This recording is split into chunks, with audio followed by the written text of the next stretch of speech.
When you are a beginner starting quilting, there's something that nobody ever tells you, because you watch the tutorials on YouTube, you go to classes and you see expert quilters in Facebook groups and they all look brilliant, and you're sitting there thinking, well, I can't do this because look at my stuff, it's all wibbly wobbly and all over the place. But I'm going to show you something. So stick around with me, and for the next few minutes I'm hoping that I will give you some confidence in your quilting journey.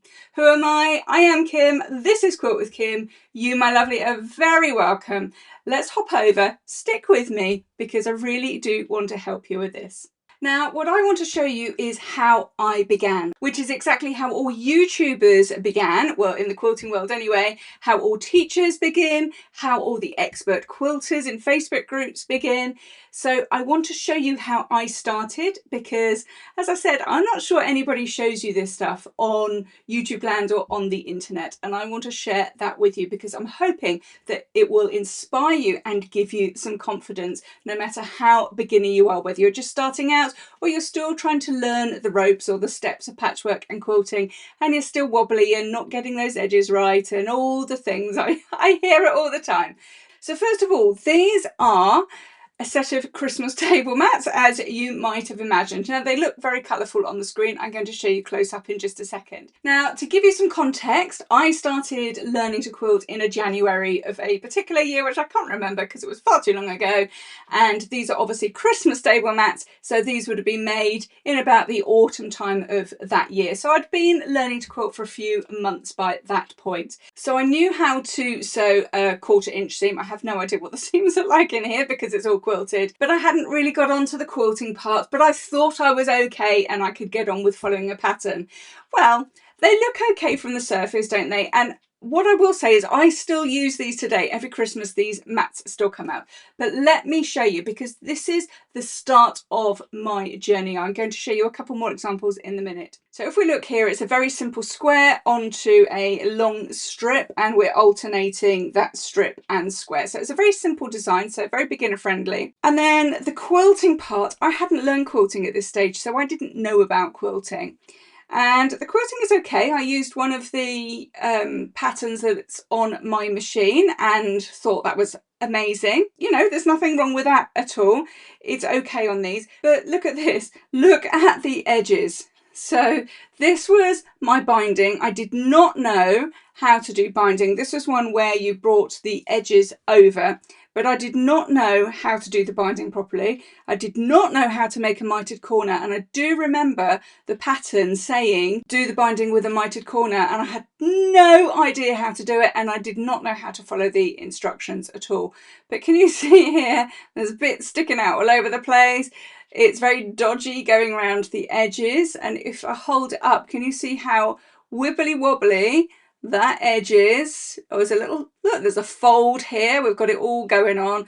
Tucks and, oh look, more tucks and more tucks and wobbly edges, and it is like that all the way around.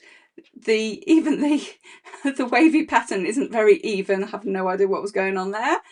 Have a look. There's a bit of an attempt.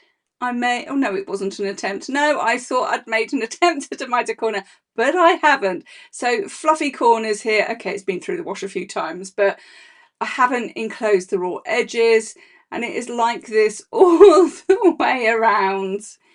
And I'm just laughing at myself because we all have to start somewhere, and you can see how wobbly this is, how uneven this quilting is here.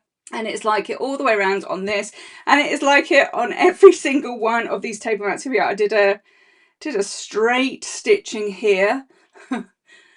Okay, so I was not born learning how to quilt. None of us are. It is a learned skill. You can see how wobbly that is all the way around. It's not even, it's not catching the edge down at all. But you know, it's okay because it was part of me learning. Now, if you compare that to some table mats that I've just made for a course that I teach, and I just want to show you the difference time and practice makes. So we were here, with my Christmas very weird looking lines as a beginner. And yes, I am going to laugh at myself, because what I know is when you've put some time and some practice, then you end up with being able to do those perfect mitered corners.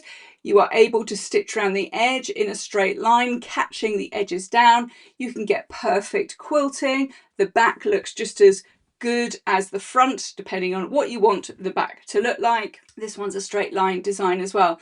So this is a space of probably about 10-12 years, I think, maybe a bit more.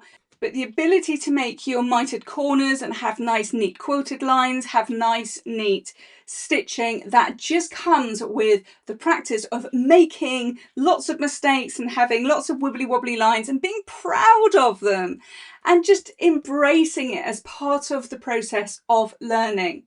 Now, one of my students is a very, very talented cello player. So hello to Corinne, if you're watching this. She plays cello in an orchestra, very grown-up orchestra, I might add. She's very talented at the cello and she teaches the cello as well. But she wasn't born playing the cello. She had to learn how to play the cello, and when she started to learn, I guess there was going to be some squeaky sounds and some bum notes and all the things. So even though you may find that you're naturally good at something, you might have been born with a talent, you still had to learn that talent or that skill. And it is the same with quilting. Personally, I found an affinity with it, and once I'd cracked it, and that led me on to doing my city and guilds and teaching and so on. But I wasn't born learning how to do mitered corners and perfect binding and perfect quilting. I had to learn it, and I had the same wobbly starts as everybody else. So let me show you something else, a couple of other things. Let me just get these out of the way for a second. So this one here is a tangled star. Now this was in the first sampler quilt that I was learning on, and yes, I learned on a very big project and it was very overwhelming, and it still isn't finished, as you can see, which is why I recommend all the time always start with a small project, never start with a big project, because you can't see it when you're a beginner. You can't see the big project. Even if you've got an example in front of you, you still can't see and imagine how that's going to work for you. That takes the time and the practice to see that. But nevertheless, this is a sampler quilt block that I made called a tangled star, and there's a couple of things that I want to point out on here. First of all, I didn't really understand the quilting, so can you see around the edge I used one of these fancy herringbone decorative stitches that's on my machine. I tell you, when you get a machine with decorative stitches, it's like, oh, what does that one do? I can press that button. My machine does crocodiles. I love the crocodiles. So this didn't go too well. I mean, it looks okay enough, but it's a bit wibbly wobbly and I really wouldn't recommend it. The reason why is that when you're doing decorative stitches like this for quilting, your needle has to go forwards and backwards and forwards and backwards and side to side to make this decorative stitch. And the thing is, when you're quilting, you've got 3 layers, so that doesn't really work. The machine doesn't really like moving about on the 3 layers of the quilt. So try and stick to straight lines when you're learning. You can make lots of designs and patterns with straight lines with no problem at all, and then ultimately you'll learn potentially how to go on to free motion quilting. So this was a bit wibbly wobbly around the edge. You can see here I've got a fold here. Now this tangled star is made by making 4 quadrants, obviously 4 quadrants that come together to make the square, and you can see that this is all tucked here. I've got tucks and all sorts of dodgy shenanigans going on here, and can you see how my points just don't go into the corner? So yeah, I started not being able to get my points right, and I started not being able to get things matching up. So here, just there, that doesn't match up at all. And it was the same template that made this, so you'd think it would have matched up, but it doesn't. Same on this side, it does not match up. And I know that looks like if I shifted it down, it would work, but then everything else would have gone out. So there's lots that's wrong with this. There's a mismatch point here. There's a mismatch point here. So can you see that this side, if you look at these 2 bits here, that, oops, sorry, that side, this side is actually smaller than that side. Again, I have no idea why, because it's a template. It's the same template that makes the 4 quadrants, so I have no idea why it's smaller. It just was. But I was a beginner and I was learning. Okay, a tangled star is not a complete beginner block. You have to be quilting for a little while to have got to a tangled star, because it's probably advanced beginner to intermediate patchwork, but it's still a sampler quilt course which was meant for beginners, and this wasn't great. Compare that to the one that I now teach, and you can see here, so this is my teaching block. It's not made into a quilt for a reason, because when I'm teaching, I prefer to just have one block to teach with, to show my students how it all works and how it goes together. But now we can see that we've got matching points, or the points go into the corners. And when we look at the edges here, we've all got nice perfect points at the edge, even though that's a bit of a wide bit on the fabric. And all these edges beautifully meet as well. So that again comes with practice, because even though I haven't made 1,000 tangled stars between this one and this one, I really haven't. What happens is, when you are practicing your patchwork and your quilting and you're making lots of other stuff, you get better at your matching and you get better at your accuracy and you get better with your precision. And when you come round to doing, say, the same block again or the same pattern again, you'll find that you can do it a lot better than you did the first time round. So that's the tangled star block. And then there's another one I wanted to show you. I've got 2 more to show you, so just bear with. I'm just trying to give you a bit of confidence. And I know this is a bit different to my normal videos, but I thought it was really important to share this with you. So this is a folding flying geese block. It's called that way because we fold bits of fabric to make these flying geese, and you can see I can put my finger underneath them. If you quite like the idea of making these, I've got the tutorial on this channel, so I'll pop a link in the description below so you can go and check that out and have a go at making it. Now, when I made this, it was fairly early on in my patchwork journey. It's a relatively easy block to make. However, flying geese work, whether it's the standard version or the folded flying geese version, work by having the points, which I like to call the beak. I don't know what everybody else calls them, but I like to say it's the beak. But these beak have to go into the flying goose in front of them. And some of them, they're okay, but others, I just haven't. I'm just trying to find a mismatch. So there are mismatched ones here that he doesn't quite meet up there. And then we've got the points on the side. Oh, here's some missed ones up here. Actually, those aren't too bad. But when we get to these points just here, they should end up very sharp along the edge. That one's okay. That one isn't. What else have we got? That one just missed by a country mile. That one's very blunt at the edge there. So, oh, look at these ones down here. So these are all blunt as well.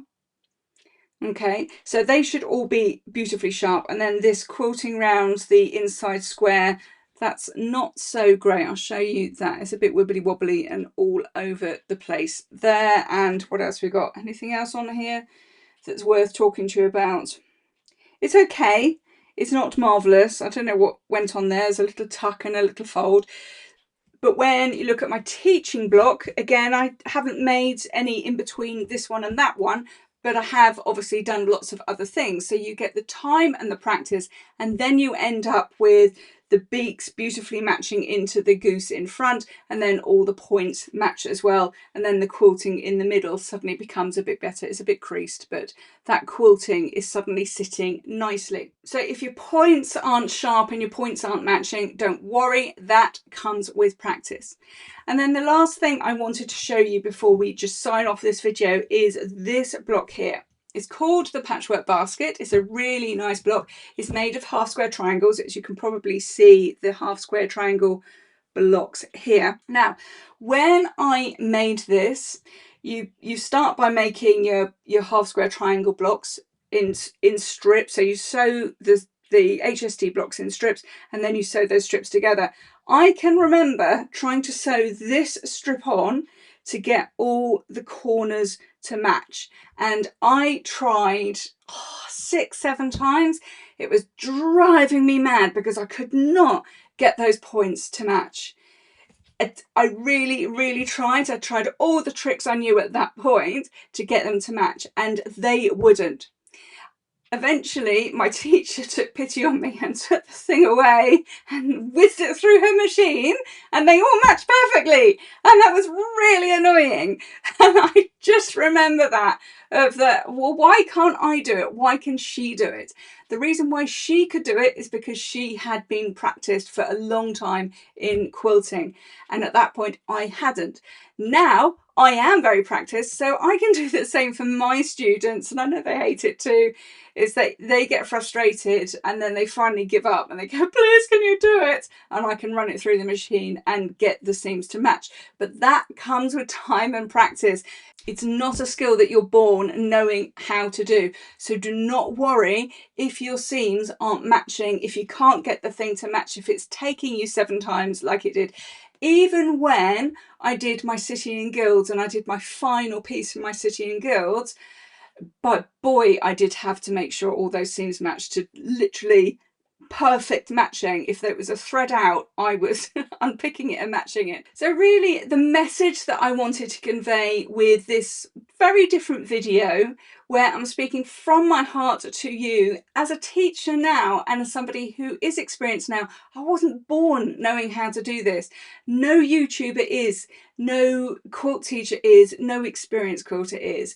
And in fact, when you look at YouTube, they will run things through under a camera and it will all look perfect. I can absolutely promise you it doesn't work out like that.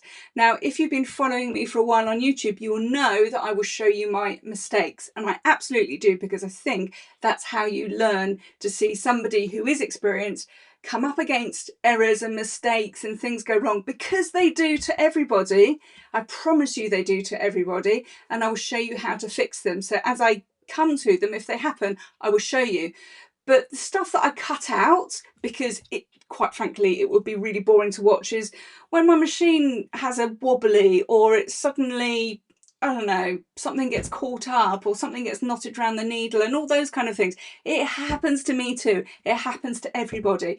And I only don't show those things because you really don't want to watch me unknot a length of thread whilst I'm swearing quietly at my needle and my thread because it's all caught up.